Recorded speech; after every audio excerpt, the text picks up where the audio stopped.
we tend to see myth as something unreal. We say that's just a myth or that's just your imagination. But clearly, what you're pointing to is that these Sufi masters are using this word, the idea of myth or the idea of imagination, very differently as a faculty that can perceive, symbolic or higher meanings. So, how would you explain khayal or explain this faculty to someone who has only been exposed to more contemporary uses or frames of the idea of myth and imagination? Uh, yes. Uh, well, first, of course, I will say, listen, myth is not used in academics, or at least not in religious studies. Myth has never been a negative word, only in sort of modern Right. everyday usage. That's a myth. In other words, it's false. Myth is one of the words which has been used for saying the grand narratives which tell the story of origins. Of course, it goes back to mythos and logos in Greek, and the contrast between these two that the Greeks saw. But in any case, the Ibn Arabi, again, I think, does the best job explaining what the mystic imagination is all about. Uh, his depiction of the heart as having two eyes, I think, is probably, I mean, well known from the Quran. The heart is the center of the human being. Uh, it's the heart. Lahum qulubun la yaqiluna biha. They have hearts with which they don't intellect. They have no. Right? The heart is the seat of the intellect. The heart can become rusty. The Quran says it can become cloudy. It can become ill.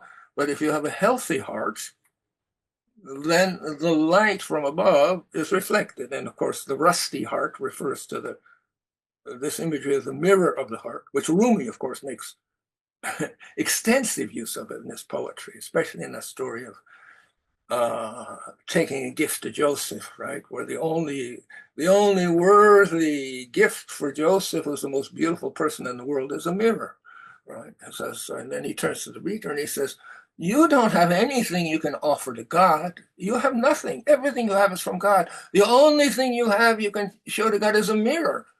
That is, polish your heart, polish your heart, polish your heart." So it takes it back to clarifying the heart.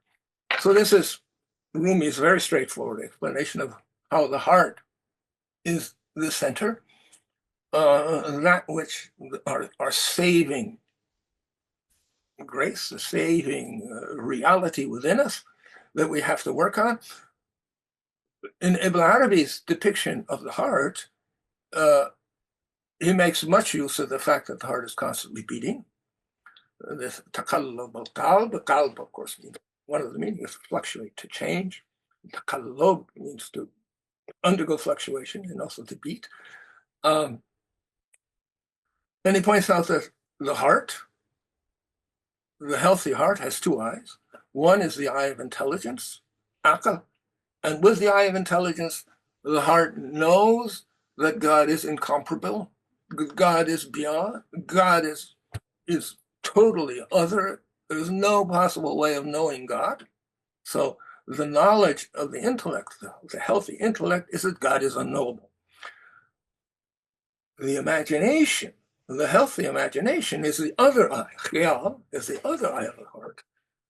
And imagination, when it is cleansed and perfected, sees that everything in the world is an image, a khayal of God.